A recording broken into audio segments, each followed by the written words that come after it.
মৰমৰ ছাত্ৰ-ছাত্ৰীসকল আমাৰ আজি ভিডিঅ'লে তোমালোকক স্বাগতম জনাইছো। আজি আমি ক্লাছ 4ৰ ইংলিছৰ লেসন নম্বৰ 3 উই অল বিলং নামৰ কবিতাটি পঢ়াৰ লগতে অসমীয়াত ভাঙনিও কৰিম। তোমালোকে মনোযোগেৰে চাই যাবা। চোৱা, উই অল বিলং মানে আমি সকলো এক। এতিয়া চোৱা, এই বিলং শব্দটোৰ অৰ্থ সাধাৰণতে অন্তৰ্ভুক্ত হয়, কিন্তু আমি এই কবিতাটিত এই বিলং শব্দৰ অৰ্থ এক হোৱা বুলি পাইছো। এতিয়া চোৱা, let's look at the picture and talk about it. এতিয়া আমি এই ছবিখন চাই ছবিখনৰ বিষয়ে কওঁ। এতিয়া চোৱা, আমি কি দেখিছোঁ? আমি গছ গছনি ঘৰ দুৱাৰ আদিৰে এটা সুন্দৰ পৰিৱেশ দেখিছোঁ, হয়নে? আৰু আমি কি দেখিছোঁ? ইয়াত চোৱা, ভিন ভিন সাজ পোছাক পিন্ধা লোকসকলে কি কৰিছে? একত্ৰিত হৈ আমাৰ জাতীয় পতাকাখন উত্তোলন কৰি আছে, হয়নে? এতিয়া চোৱাচোন, এওঁলোকৰ সাজ পোছাক ভিন ভিন, হয়নে? এওঁলোকৰ সাজ পোছাক ভিন ভিন, এওঁলোকৰ সংস্কৃতি ভিন ভিন, এওঁলোকৰ পৰম্পৰা ভিন ভিন, এওঁলোকৰ খাদ্য বস্তু ভিন ভিন। যদিও এওঁলোকে কি কৰিছে? সকলোৱে একলগ হৈ আমাৰ পতাকাখন উত্তোলন কৰিছে। এতিয়া এইখন আমাৰ ভাৰতবৰ্ষৰ ছবি হয়, হয়নে?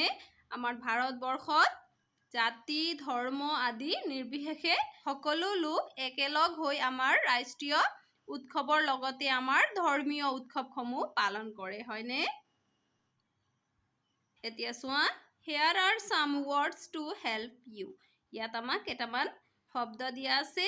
এই শব্দবোৰ ব্যৱহাৰ কৰি তোমালোকে এই ছবিখনৰ বিষয়ে ক'ব পাৰিবা। নেশ্যনেল ফ্লেগ মানে আমাৰ জাতীয় পতাকা, মানে ড্ৰেছ মানে সাজ পোছাক, টুগেদাৰ মানে একলগ হোৱা, লেংগুৱেজ মানে ভাষা, ফুড মানে খাদ্য, হয়নে? এতিয়া চোৱা, example number 1, are they wearing the same dress? তেওঁলোকে একে সাজ পোছাক পিন্ধিছেনে? No, they are not wearing the same dress. নাই, তেওঁলোকে একে সাজ পোছাক পিন্ধা নাই। Number 2, do they speak the same language at home? তেওঁলোকে ঘৰত একে ভাষাত কথা পাতেনে?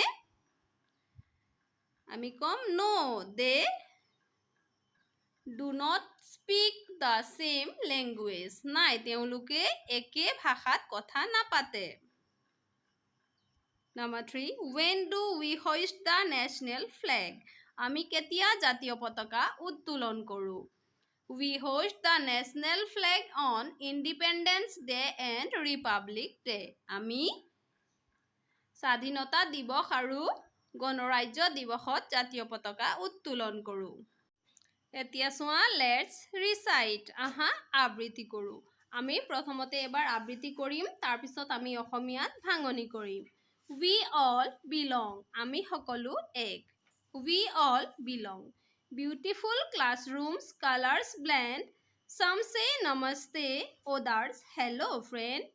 Though we come from far and near, our happy hearts sing loud and clear. If one child draws, another may dance. If one tells a tale, the next takes a chance. We are not the same, but that's our song. In different ways, we all belong. We learn to care, we learn to share. Laddus and pithas are always there. We love new cultures from near and far. Each one of us is a shining star. Different tongues, but one big cheer. Friendship grows when hearts are near. Together strong, we all agree. Our joy is found in diversity. এতিয়া চোৱা, we all belong মানে আমি সকলো এক। Beautiful classrooms, colors blend মানে ধুনীয়া শ্ৰেণীকোঠাত ৰঙৰ মিশ্ৰণ। এতিয়া চোৱা, ইয়াত কালাৰ্ছ বুলি শিশুসকলক কোৱা হৈছে। কোনো এটা শ্ৰেণীকোঠাত ভিন ভিন ঘৰৰ পৰা অহা শিশুসকল থাকে, হয়নে?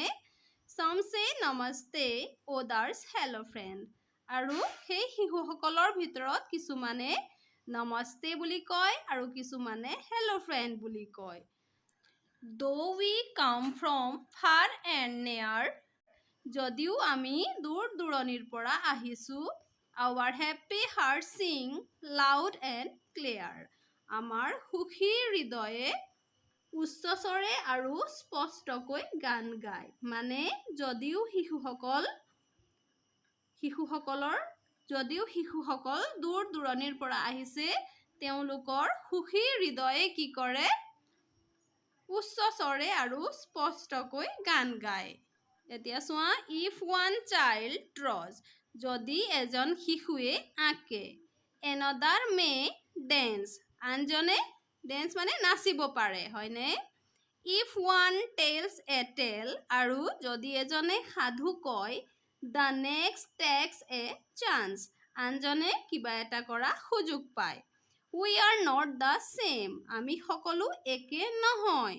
but that's our song, কিন্তু এইটোৱেই আমাৰ গান যে in different ways we all belong, বিভিন্ন প্ৰকাৰে হ'লেও আমি সকলো এক। we learn to care, we learn to share, আমি যত্ন ল'বলৈ শিকো আৰু আমি বস্তুবোৰ ভগাবলৈ শিকো, হয়নে? laddus and pithas are always there, আৰু লাডু আৰু পিঠা ইয়াত অনবৰতে থাকে, হয়নে? we love new cultures from near and far, আমি দূৰ দূৰণিৰ নতুন সংস্কৃতিবোৰ ভাল পাওঁ। each one of us is a shining star, আৰু আমাৰ ভিতৰৰ প্ৰত্যেকজনেই এজন জিলিকা তৰা। মানে এই শিশুসকলৰ কথা কোৱা হৈছে, হয়নে? সকলো শিশুবোৰ একো একোটা জিলিকা তৰা হয়। এতিয়া চোৱা, different tongues but one big cheer, এতিয়া চোৱা, different tongues, ইয়াৰ tongues বুলি ভাষাৰ কথা কোৱা হৈছে। এতিয়া এই প্ৰতিটো শিশুৰ কি হয়? ভাষা বেলেগ বেলেগ, হয়নে? কিন্তু প্ৰতিটো শিশুৰ উৎসাহ একেই। friendship grows when hearts are near, আৰু বন্ধুত্ব তেতিয়া গঢ়ি উঠে যেতিয়া হৃদয়বোৰ ওচৰ চাপে, হয়নে? যেতিয়া আমি ইজনে সিজনৰ যত্ন লওঁ, হয়নে? আমাৰ হাতত থকা বস্তুবোৰ আমি ভগাই খাওঁ, তেতিয়া কি হয়? আমাৰ বন্ধুত্ব বাঢ়ে। together strong we all agree, আৰু একেলগে হ'লে আমি কি? শক্তিশালী হওঁ, হয়নে? এই কথাষাৰ আমি সকলোৱে স্বীকাৰ কৰোঁ। our joy is found in diversity, আৰু এই ভিন্নতাৰ মাজতে শিশুসকলে আনন্দ বিচাৰি পায়, হয়নে? এতিয়া চোৱা, let's learn what the following words mean in the poem. এতিয়া চোৱা, এই শব্দবোৰে কবিতাটিত কি অৰ্থ বুজাইছে আমি সেইবোৰ শিকিম। এতিয়া চোৱা, blend, to be together despite differences. এতিয়া এই blend শব্দটোৱে কবিতাটিত কি বুজাইছে? পাৰ্থক্য থকা সত্ত্বেও এক হোৱা বুজাইছে। এতিয়া চোৱা, tell, এই tell শব্দটোৱে a story created using imagination, কল্পনা কৰা এটা সাধু বুজাইছে। belong, to be a part of something, এই belong শব্দটোৱে কিবা এটাৰ অংশ হোৱা বুজাইছে বা একলগ হোৱা বুজাইছে। diversity, a range of many people or things that are very different from each other, এটা আনটোৰ পৰা সম্পূৰ্ণ পৃথক হোৱা বুজাইছে এই ডাইভাৰ্চিটি শব্দটোৱে। মৰমৰ ছাত্ৰ ছাত্ৰীসকল, আমাৰ আজি ভিডিঅ'ত আমি ইমানেই কৰিছোঁ। আমাৰ পৰৱৰ্তী ভিডিঅ'ত আমি কবিতাটোৰ এক্টিভিটিজখিনি কৰিম। তোমালোকে মনোযোগেৰে পঢ়া শুনা কৰিবা। আজিলৈ ধন্যবাদ।